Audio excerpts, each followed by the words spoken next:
La pedagogía y la andragogía son modelos de enseñanza.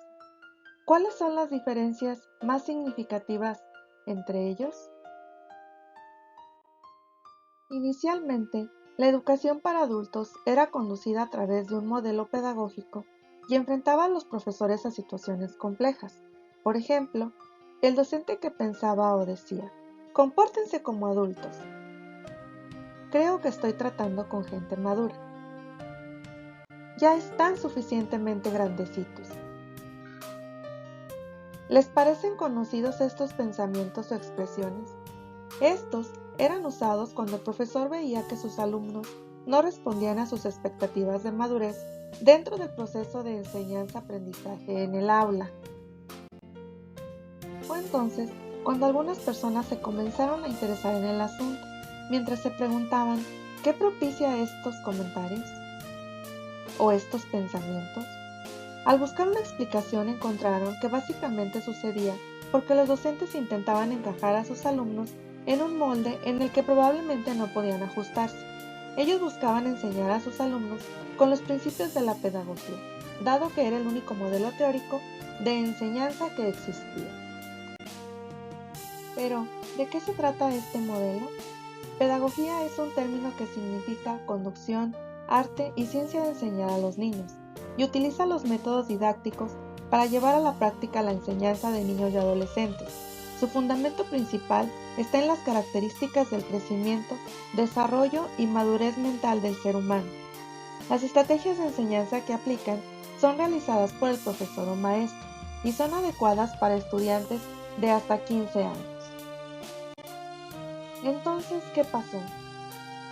Como los educadores de adultos continuaban experimentando problemas con el modelo pedagógico, dedujeron que a los adultos no se les podía dirigir para educarlos, porque al hacerlo se generaban situaciones de fricción, mientras que el profesor debía imponer las tareas sobre lo que debían aprender.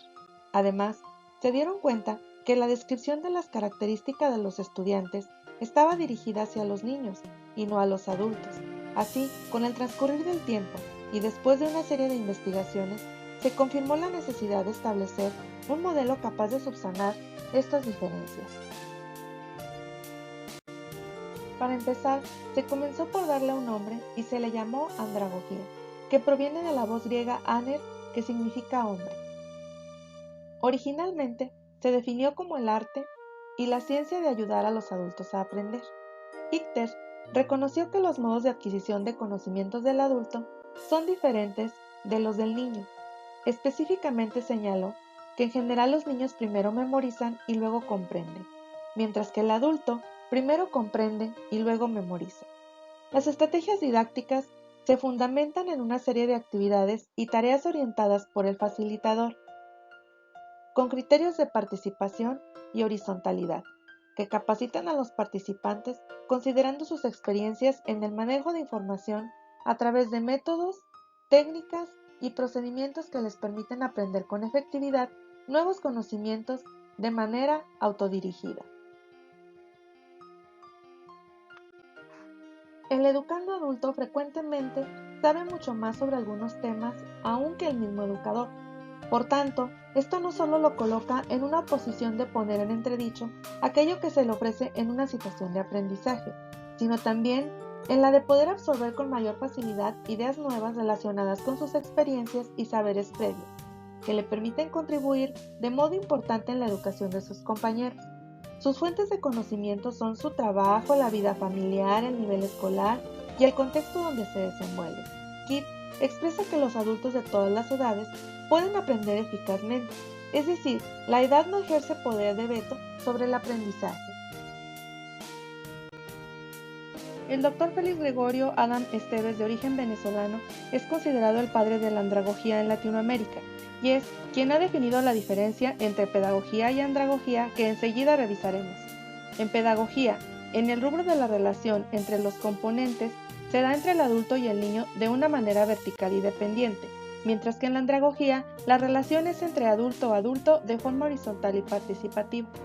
El centro del proceso, control y dirección en pedagogía, está a cargo del maestro o profesor, y en la andragogía son todos los participantes quienes lo regulan. La pedagogía hace énfasis en el aprendizaje a partir de los contenidos temáticos y la andragogía lo hace desde los procesos mismos de aprendizaje y la búsqueda personal en las fuentes de información disponibles. Por otra parte, el pedagogo es quien se encarga del planteamiento, administración y evaluación del aprendizaje, y en la andragogía esto se centra en los participantes y en la responsabilidad compartida con el facilitador. La dirección del proceso en pedagogía se centra en la enseñanza-aprendizaje y en la andragogía se centra en la orientación y en el aprendizaje. ¿Por qué hacer esta diferenciación?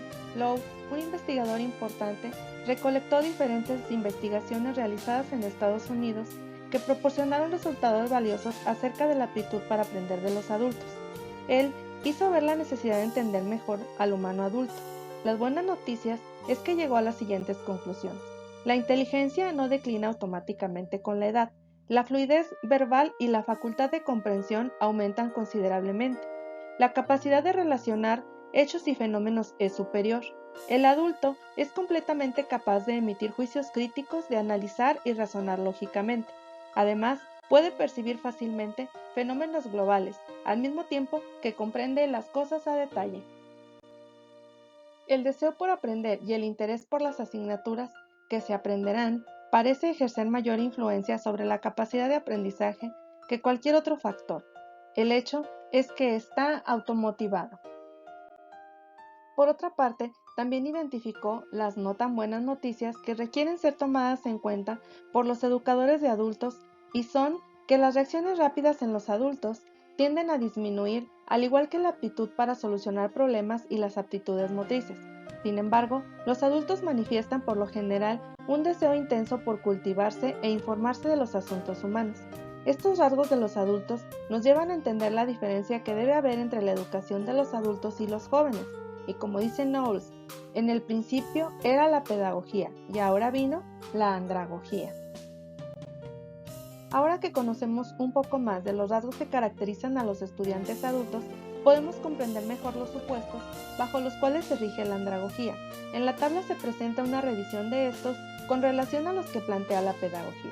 El autoconcepto en la pedagogía tiene que ver más bien con un vínculo de dependencia y en la andragogía se percibe como la posibilidad que tiene el participante por incrementar su propia autodirección.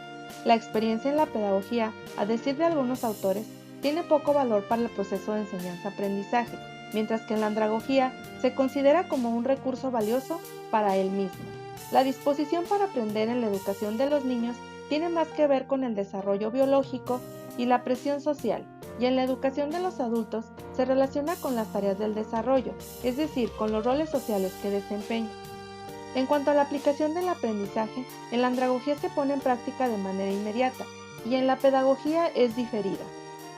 Además, la dirección del aprendizaje es centrada en el sujeto y en la andragogía es centrada en el problema o en la situación de aprendizaje. Respecto a los elementos del proceso, el clima que se genera en la pedagogía está orientado a la autoridad. El planteamiento de ideas es exclusivamente a cargo del docente, al igual que el diagnóstico de necesidades y la formulación de objetivos. En andragogía, el clima se da dentro de un ambiente de respeto, colaboración y reciprocidad. El planteamiento es participativo y el diagnóstico de necesidades es a través de un autoanálisis compartido, mientras que la formulación de objetivos es de negociación mutua. En la pedagogía, el diseño está basado en la lógica de la asignatura y en las unidades temáticas. Las actividades son más expositivas y la evaluación está a cargo prioritariamente por el docente. En la andragogía, el diseño tiene que ver con secuencias en términos de disposición y en unidades basadas en problemas. Las actividades tienden a estar sustentadas en técnicas experimentales y la evaluación es mutua.